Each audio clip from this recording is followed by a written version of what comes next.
Okay, let's go ahead and get going, everybody. Thank you for joining me here today. Our presentation is the 3 keys to explosive business growth. I do appreciate you taking the time to join me, and I am sure that you're going to get some good, valuable content out of here today. I just wanted to cover a couple logistics here. First thing, one, I am recording this.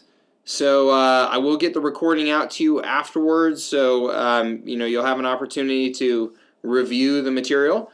Also, just want to let you know that below this presentation, you will see a Q&A box there. You can type in your questions, and those will be sent to me.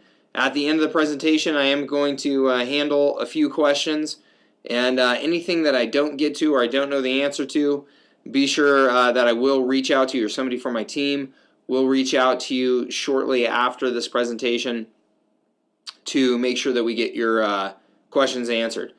And then last but not least, if you want to see the presentation in a full screen mode, the service that we're using here does have that capability. If you just kind of hover over the presentation that you're seeing right now, the slide that you see, on the lower right hand side, you will see a little box. If you click on that, it will expand it to full screen mode, and then you can just hit escape at any time to exit out of full screen mode. So on that note, we'll go ahead and get going here with the 3 keys to explosive business growth. Now, the fact is, I think we all know this, the economy is still weak. You hear mixed reports all the time about what exactly is happening, but I know that, for the most part, the majority of businesses that we talk to say that they are still struggling even years after the recession began, and it just has not been the easiest business environment for quite some time. Right now, U.S. Census reports that 85% of businesses will fail in their first year, so it's a really tough environment for businesses that are just getting started, and certainly, again, we hear that sentiment echoed in all of the small businesses that we work with and hear from. And, we know what you're going through. We're a small business ourselves. Costs have gone up. Margins are tighter. You care about your business and your customers, as we all do. And we are all looking for answers to ignite growth so that we can enjoy the rewards of working hard in our own businesses, and make sure that we have a more stable and secure future for our business and for our personal incomes. And the reality is that growth is what it's all about. Growth creates opportunity, growth creates jobs, and it creates increased income for all of us. So growth is what we're after. Let's talk about how we can go get it. Now, the good news is that growing a business involves just 3 key strategies. And, I like that it's just 3 key strategies because for me, anything that we can do to simplify what we need to do to grow our business is a good thing, right? We've all got so much going on, so many things that we're juggling. The ability to put it into just 3 key strategies helps me and helps my clients realize where they need to focus their energies to grow their business. So let's go ahead and jump into what those 3 keys to explosive business growth are. So number 1 is to get more people to see your business. Get more visibility for your business, or to sum it up, get more customers, right? So strategy number 1 is to get more customers. Strategy number 2 is to upsell and cross-sell your current customers. Okay, get your current customers to spend more. So strategy number 1, get more customers. Strategy number 2, to get those customers that you have to spend more. And strategy number 3 is to follow up with those customers to get them to buy more often. Okay, that's pretty darn simple, right? 3 key strategies to focus on at your business. We don't have to make this any harder than it is, okay? Get more customers, get them to spend more, by doing more effective upselling and cross-selling and reselling. And then third, get your customers to come back and buy more often. If you just focus on those three things at your business and don't try to make growth any more complex than that, then I promise you that you will see more growth in the next year. Now, let's take a look at some of the tactics that drive each of these strategies, and we'll start with strategy number one: get more people to see your business and get more customers. The key to this is reaching out to a larger audience every day and making sure that your business can be found when people are looking, right? So how do we do that? Well, in today's day and age, there are lots and lots of ways to do that, right? There's all these various types of media and advertising and marketing, but for most small businesses and most local businesses, there are three key things that we focus on: SEO, social media, and pay-per-click. Okay, so let's start with search engine optimization. I'm sure that just about everybody on the call has heard of search engine optimization at one time or another. Maybe you've even invested in it. Some of you have had some good results. Some of you have had some not so good results. SEO tends to be kind of a controversial topic to some extent because I think a lot of people have tried SEO and not gotten the results that they wanted, and some people even feel like they've been ripped off by somebody that was peddling SEO services at one point or another. But regardless of how you feel about it, there's no question that SEO is incredibly important for any business that's looking to be successful today. It's amazing. There's over 1 billion searches on the web daily, right? Search engines didn't even exist just around a dozen years ago, 15 years ago, whatever it was. But every day now, Google answers more than 1 billion questions from people around the globe in 181 countries and 146 languages. Now, that's just Google, right? That's not counting MSN, and their search engine, Bing, or Yahoo, or all the other search engines that exist around the globe. So it's amazing how search has become a part of our daily life. It's how people are finding information. Now, how important is it that you rank well in those search engines? This is pretty amazing. According to the information from the Chatika network, you can see here that based on a sample of over 8 million impressions, you can see here what this graph shows you is that along the bottom there, going from 1 to 20 to the right, that's showing you the search result position in Google search engine. So number 1 would be the top search result when you do a search. Number 2 would be the second, and so on. On the left-hand side, going up and down there, you can see the percentage of Google traffic that each of those search results gets. So amazingly, you can see that position number 1 gets 35% of all of the search engine traffic that comes through Google for that search. That means 35% of people that search for a given term inside of Google will click on the first result. That dives off very, very quickly. As you can see, the second search result gets less than half of that, and then it just trails off very quickly from there. And the point being, you can see right around result 9 or 10, that's where you get off of the first page, and you're now on the second page of search results, and you can see that the traffic is almost non-existent. So if you're not on the first page of Google, then you are definitely losing out on just about all of the search traffic that's taking place every day. 1 billion searches taking place every day, and your business is not getting any of it. All right, so how do we fix that? Well, there's some basics, there's some fundamentals of SEO that everybody should understand. One, you just got to know who your target audience is. Okay, you are not going to build a website that is attractive to everybody. So you need to know who your target audience is, and you need to use the correct language or correct keywords to make sure that you are targeting that audience appropriately. Different people are looking for different things. They use different language to search. You want to find out what that language is of your ideal customer and make sure that you are using those keywords in the content of your site. And that brings us to the third point, to create compelling content. A search engine searches content, various forms of content, right? Written content, video content, pictures.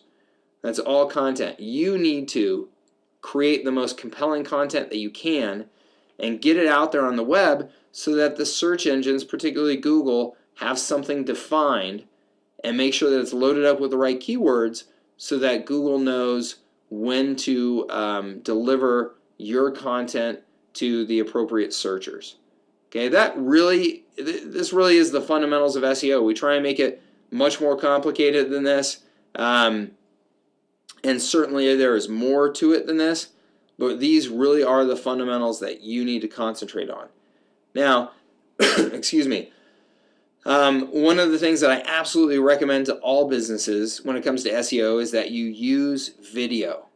Okay, video continues to just grow off the charts in terms of its use by consumers and its prevalence in the search engines. And you can see that video attracts eyeballs much more than text. Okay, you can see this is a Google search result page for how to make a pizza. And you can see that that bright white glow or yellow glow, that's where eyes are looking. This is an eye tracking chart. That's where people's eyes are looking. And the reason that they're looking there is there's two images right there. Those images are images from videos that Google found, and it presents those little images in the search results, and people's eyes are naturally drawn to those. We're naturally drawn to images more than we are text in almost all cases. So video gives you a distinct advantage in the search engines. In fact, if you look here, video search results have a 41% higher click-through rate than plain text. 90%, it's predicted that 90% of 2014 web traffic will be video. As I said, video continues to just grow through the roof. It's amazing. And video is 50 times more likely to get organic page rank or SEO rank in Google than plain text results. Okay? Google loves video. Google bought YouTube. And they know that people are interacting with video more and more, and so they are more inclined to show video in their search results. Every business should be creating video, and every business has the ability to create compelling video for their audience. I like to share this example, a real-world example from vernfonk.com. This is an insurance agency up in Washington State. And this guy is a marketing genius. He creates these just outlandish videos and shares them around YouTube, shares them on his site. And he has this saying called honk for fonk. And he literally has entire communities honking their cars as they drive by his locations. And you can see he has almost 20 locations in Washington State. This is a very, very tough industry, and he's found a way to almost completely dominate his local markets by using creative videos, running them on YouTube, running them on his website, and even now running them as TV commercials in his local markets. We can all learn from his videos. Now, like I said, they're pretty wild, and it's not to say that you have to be this wild, but I think we can all agree that insurance is a pretty boring business, and he's taken that business and made it into something that's a lot of fun. And one of the things that I hear from people all the time when we start talking about videos, oh, I don't have anything interesting to share in video.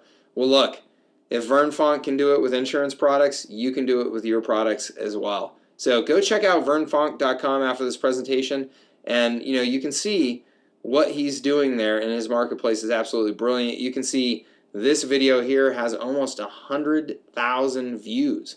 100,000 views for insurance in the Washington area. So it's pretty amazing stuff. All right, let's move on now to getting more people to see your business using social media. I'm going to focus on Facebook right now. There's obviously all kinds of social media strategies and tactics, but Facebook, I think is probably the biggest opportunity for most small businesses, so we're going to go ahead and focus there. There's two ways to attract followers on Facebook: organically and through paid advertising. Okay, so organically means that you are, building relationships through the social network, maybe getting your content shared through the social network, and then of course paid advertising means you're running paid ads on Facebook. So let's go ahead and talk about how to build organically in Facebook. First things first, you need to build a good fan page. And I say a good one because this really is your real estate inside of Facebook. It's your opportunity to show off your brand and show off your business. And just like your website, you want to put your best foot forward. This is the fan page of Coca-Cola, a brand we all recognize. You can see they actually have just short of 56 million likes on their Facebook page. I mean, that's just incredible. But one important thing to point out here is that they've done a really nice job of using a big, nice set of images on the top of their Facebook page here, and that's absolutely what we should all be doing. Your Facebook page has been designed by Facebook to have this huge image up at top because, again, Facebook knows that people are very visually oriented and they're attracted to the images. So find a very, very nice high-quality image to put on your Facebook fan page, but absolutely make sure that your business has a fan page. All right, step number 2 is you want to create Facebook apps on this fan page. And you can see here again the Coca-Cola Facebook page, and I circled what are known as the apps on Facebook. And I don't know necessarily why they're called apps. And you've probably seen these many times and didn't realize they were called apps, but just below the main image there on a fan page, you'll see these little boxes, and you can see they're labeled photos, likes, home, videos, and you can see there's a little drop down menu to the right there where there's 8 more of those. So you can build these different apps inside of Facebook that these are great ways of bringing people off of your main page and getting them to take action on something specific on your page. So as an example here, you see the Coca-Cola ones. If you click through to one of these on Coca-Cola, you can see that what they have here is a song available from an artist and a little campaign going on here where you can win tickets to go to American Idol. Okay, so what they're doing here is they're using this app to bring people further into their Facebook experience, to engage with them, to give something to reward them and incentivize them to stay, to incentivize them to click the like button on the Coke page, and to hopefully then create a more long-term relationship with this visitor. And that's exactly what you want to use these apps for. And there's tons of creative ways that every business can use these apps to create more engagement with the visitors to their Facebook page. All right, and then a third option that I think that just about every small business should consider is creating a Facebook group. Okay, you can see here a group. I circled over on the left-hand side. This is a business networking group that somebody put together. It's an open group, which means that anybody can join. And you can see over on the right-hand side, they have 1,711 members.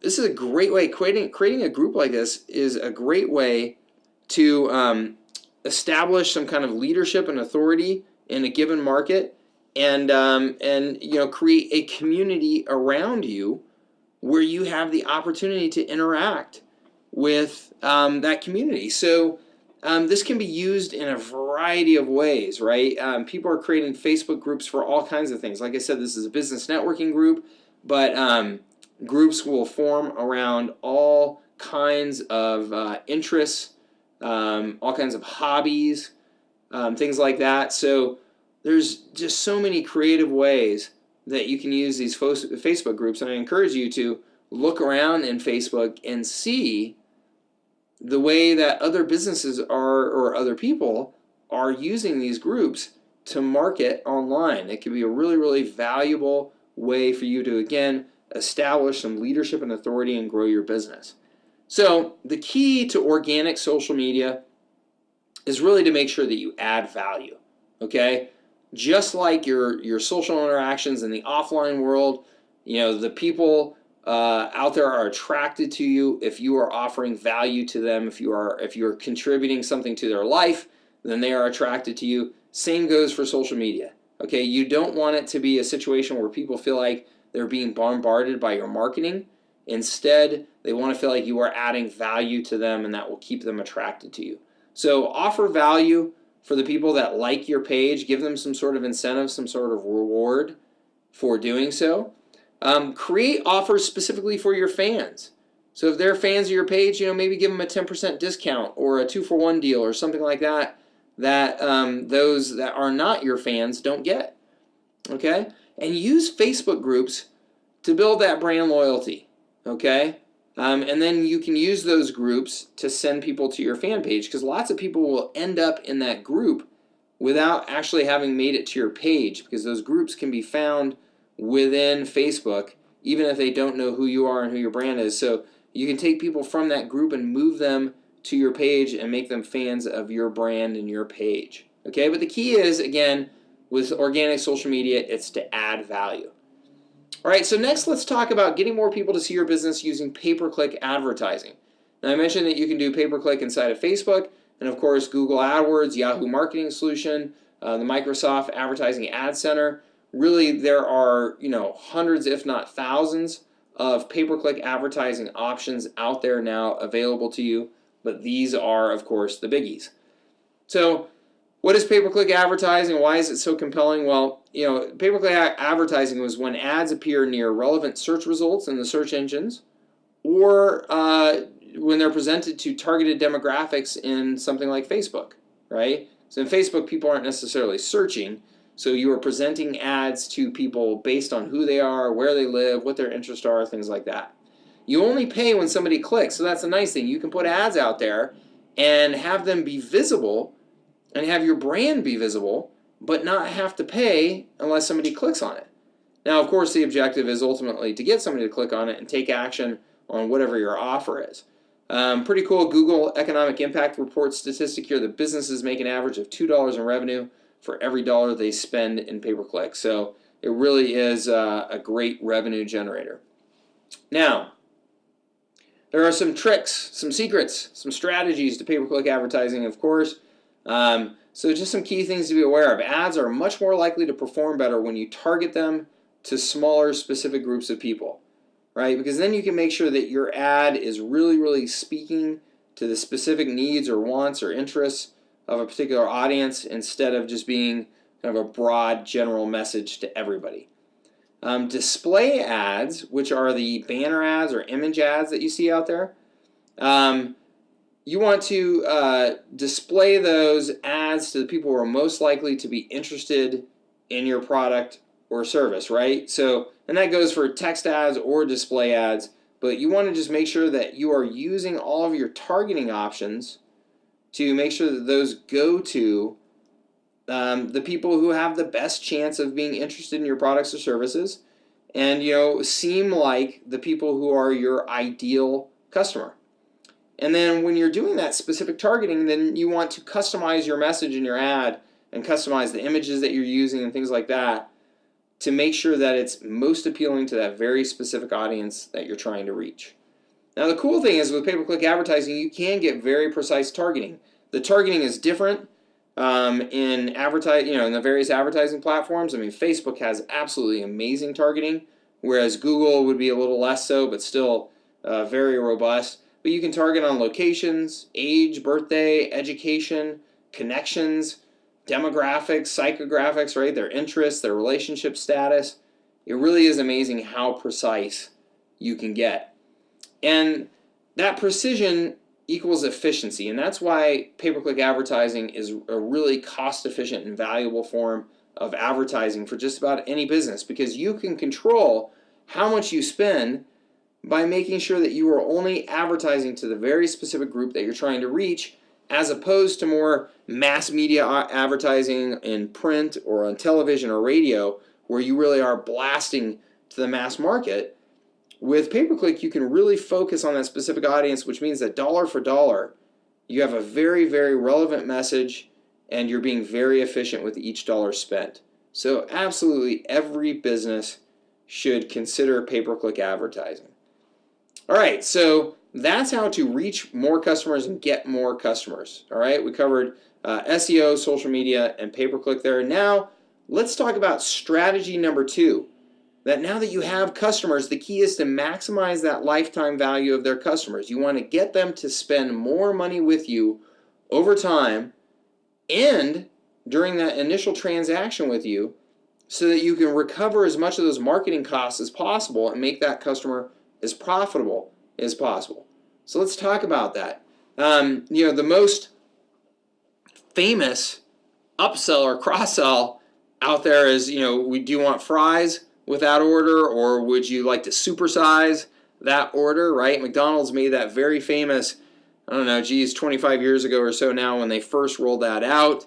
Supersizing, of course, has since become controversial because of the number of calories and, unfortunately, the bulge to the waistline that it's added to so many people. However, it was a brilliant marketing strategy that every business should learn from, because it added so much profitability to the bottom line of McDonald's, where somebody was coming in and spending an average of $4, now they were coming in and spending $5, because they were either upselling or cross-selling additional products to those consumers as they were buying.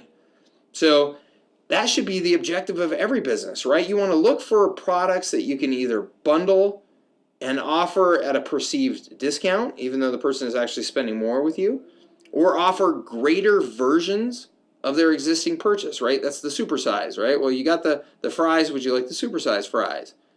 Every business has an opportunity to do this at their business, and it's just a matter of really carefully thinking through those options and planning out those options.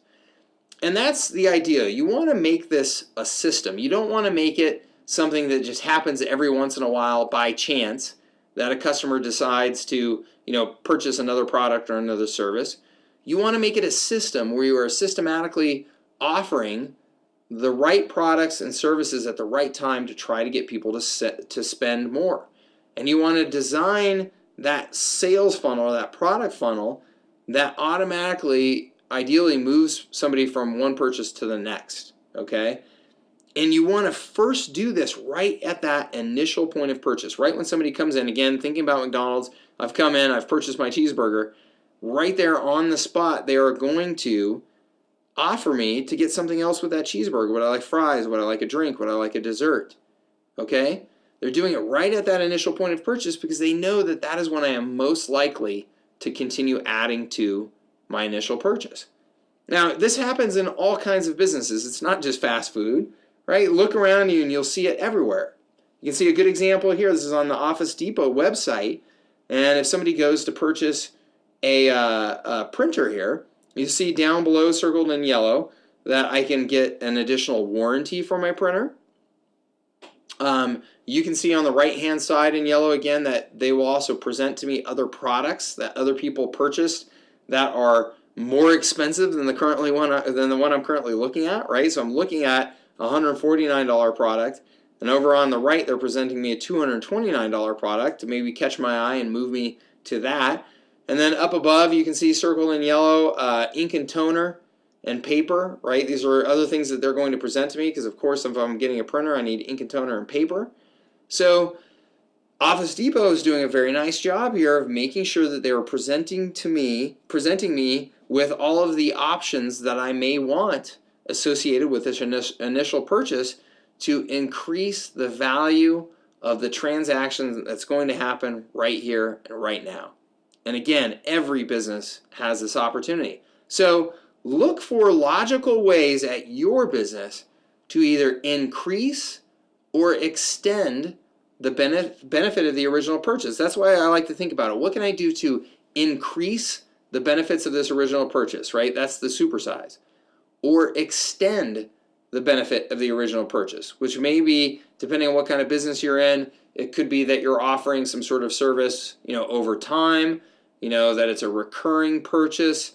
It could be that you're introducing me to just some additional products that are related, and again, extending that original benefit that I was receiving from my first purchase option. Okay? Now, Another smart thing to think about here is offering a downsell option. Not everybody's going to buy the higher price thing that you present them with. Offering a step down from that is often a great way to get that initial purchase to happen.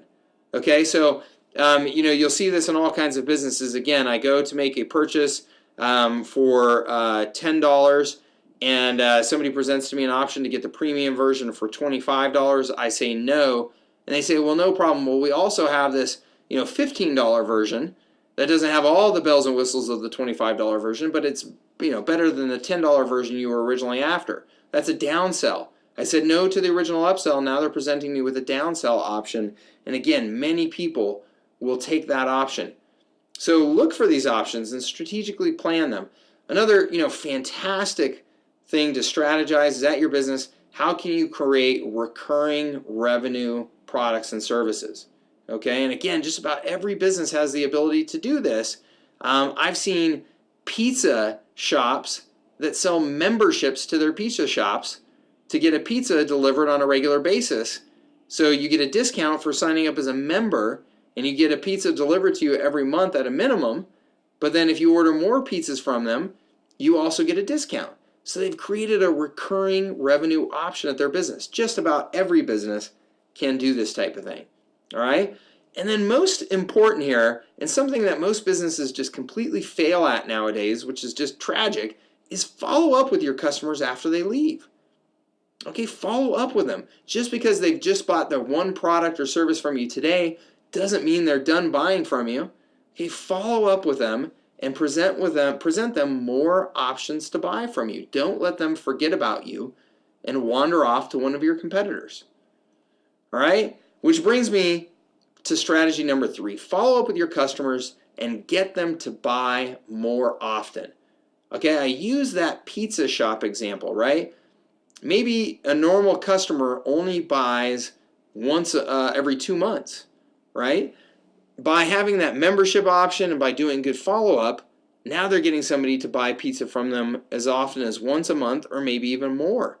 Okay, so look for opportunities to follow up to get them to buy more often. It's been statistically proven that most people do not buy as frequently as they would just because they simply forget about the option.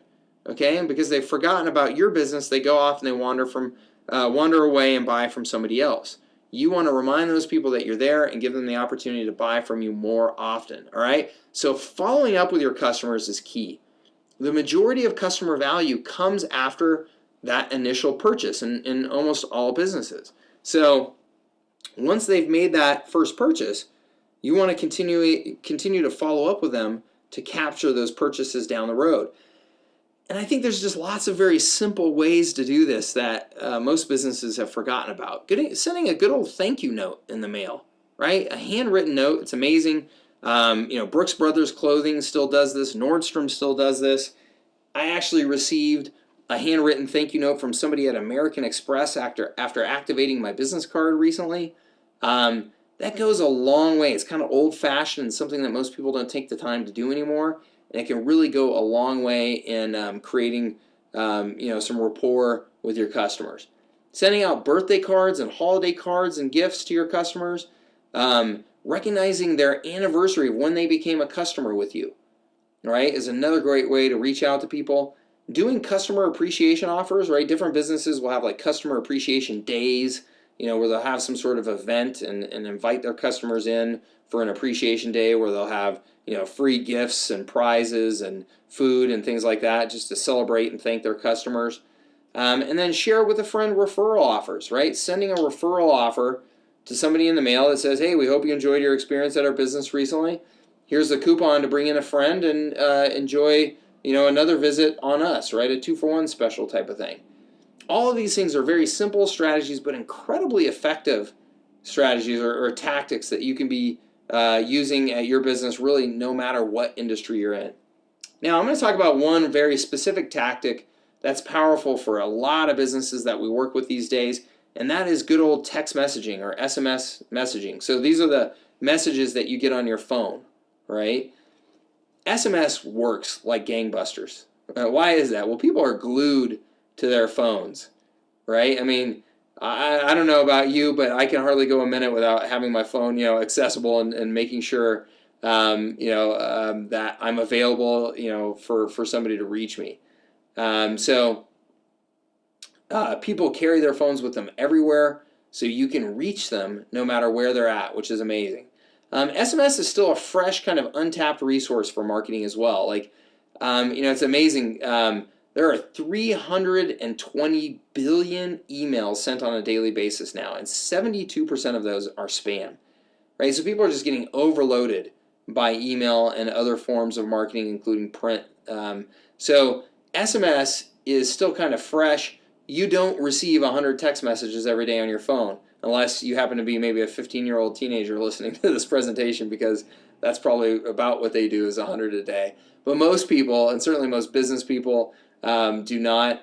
So it's still kind of it's not saturated, it's not overrun with that junk mail and spam. So it really is an incredibly effective marketing tool. In fact, you look at this, 96% of all SMS marketing texts are opened by their recipients. That's compared to somewhere around 6% for email. So it's really no comparison.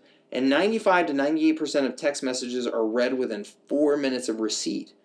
Right? You hear that ding on your phone, or it buzzes, however you have your phone set, you check it right away. Right? You don't let those things just sit. So it's incredibly powerful that you can reach people and get that kind of responsiveness. All right, so big takeaways from the presentation today that I hope you got out of this is that business growth only requires you to focus on just a few key things, okay?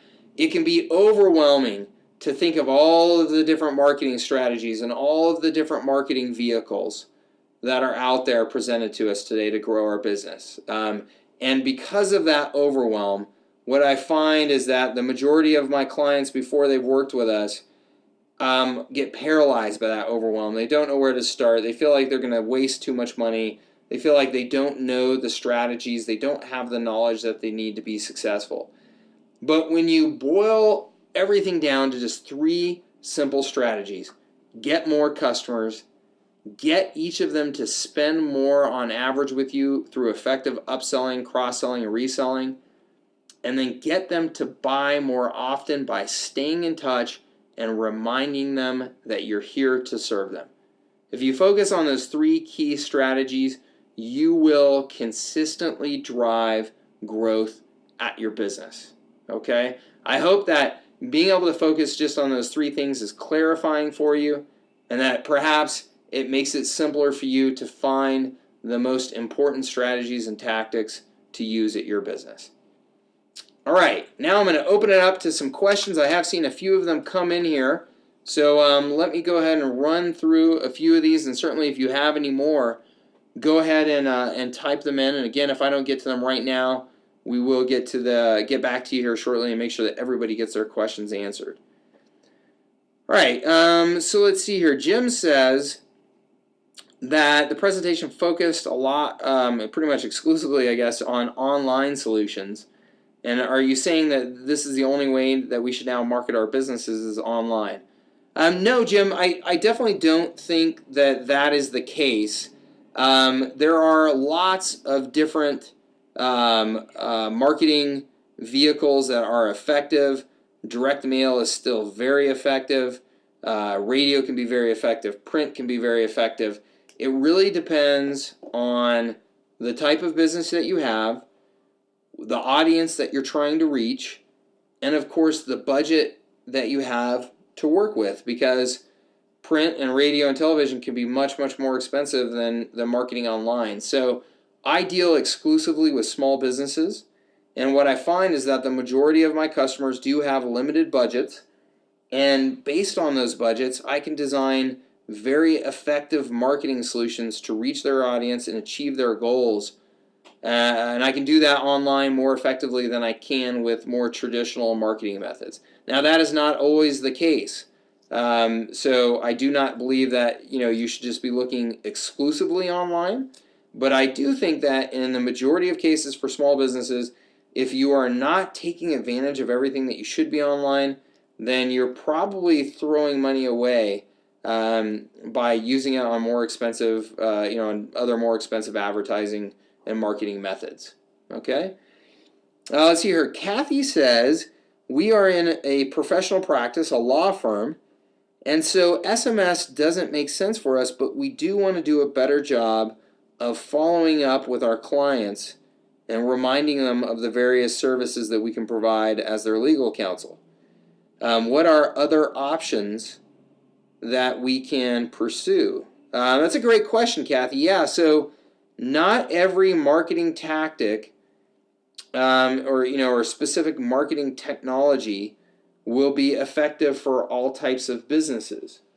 So in the case of a professional practice like yours, yeah, SMS is not appropriate. You're not going to be sending, marketing text messages to your clients. That certainly wouldn't make sense.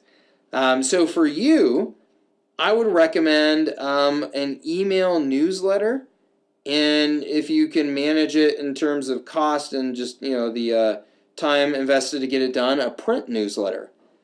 Most, I can tell you that the law firms that I've dealt with, the far majority of them have not been effective at keeping in touch to continue to earn my business, and it's just silly. I mean, a legal client is worth so much money. If you just use a simple newsletter via email and or print to keep in touch with your clients and remind them of the various services that you can provide, the challenges that they're facing that you can help them with, you can certainly drive more repeat business from those clients and get them engaged with you more frequently. So yeah, Kathy, I think as a law firm, and certainly anybody out there that's listening that's got a professional practice, an accounting firm, things like that, newsletters, both in email format and print format, are a very effective way of keeping in touch and driving repeat business. All right, let's see here. We've got a Ginevra. I hope I'm saying that right. Ginevra. I think that's an Italian name. Says, we own a restaurant. What specific tactics are most important for us?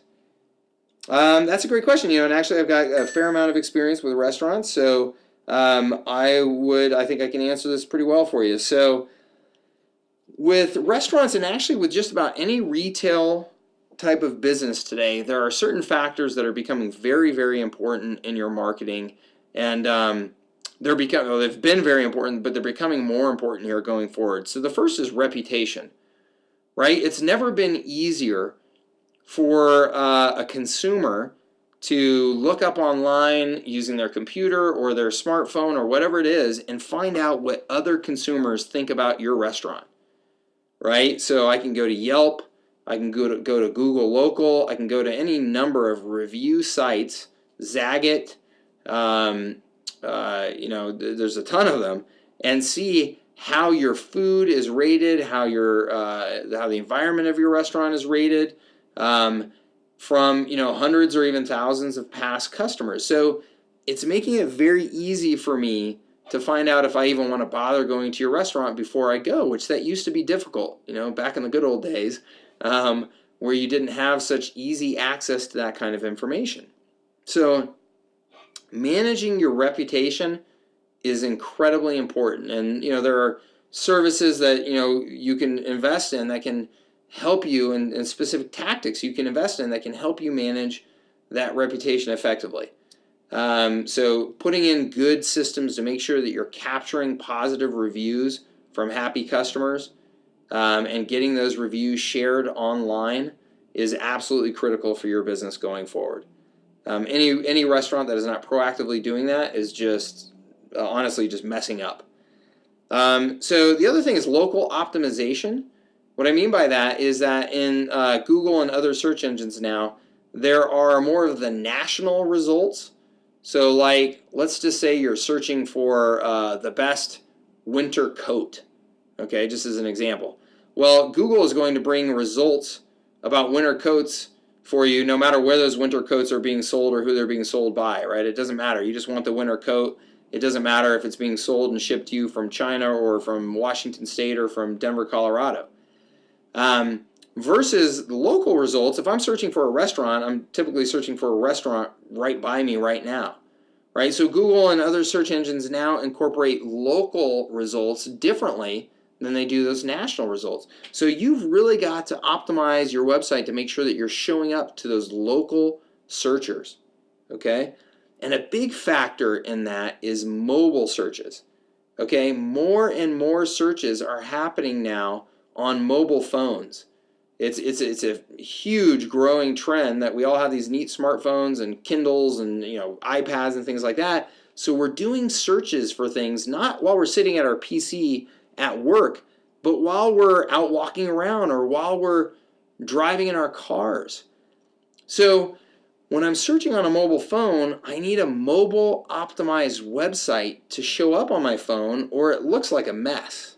Okay, if you haven't mobile optimized your website, it will look like a mess on their phone and they'll get frustrated and they'll go to a business that has a mobile optimized site because then they can get the phone number and the address and driving directions and hours of operations that they were looking for. So you've got to make sure you have a mobile optimized site and that you're doing your best to make sure that that shows up in those local search results, okay? And then finally, I'd say for a restaurant like yours, SMS, text messaging is absolutely critical. It's been proven over and over again that restaurants in particular can drive repeat business using text messaging, in just an amazing way. I mean, you can send out coupons to drive people back in. You can send out a notice that you're having a special happy hour, from 4 to 5 today, where it's 2-for-1 drinks or whatever, and drive people back in. It's incredibly effective. So you've really got to be taking advantage of SMS. So I hope that helps you, Ginevra. Those are some tips for restaurants. I think that those are the most important factors for restaurants going forward. So certainly some things you want to invest in there. All right, we're getting close here, real close to an hour. So I will go ahead and wrap this up. There are some more questions that came in, and I will get back to you, or somebody on my team will get back to you personally to answer those. Obviously, you may be wondering, we have marketing services for small businesses. My message today, explosive business growth, no matter what industry you're in, does not happen by accident. It happens by putting in thoughtful marketing systems to get the most out of your business and reach your full growth potential. And that's what we do. We help businesses implement proven marketing systems to help you leverage those 3 keys to explosive business growth. Okay? If this is a topic that you're interested in, if perhaps that your business could be doing better, that you could be growing faster, that you could be making more effective use of marketing at your business, we'd love to help you. It may not be a fit, it may be a fit, so this is not a high pressure pitch, but if you think it's something that you'd like to have a conversation about, we'd love to introduce ourselves and talk to you a little bit more about what we can do. So please do get in touch. You can see our contact information is right here surrounding this presentation. So please do reach out and get in touch, and we'd love to hear from you and see if there's a way that we can serve you and help you grow your business faster than you ever have before in the next year. All right, thank you very much for your time and attention today. I appreciate it. We will follow up again on any unanswered questions and also get you a recording of this presentation here very soon. Thanks again. Take care.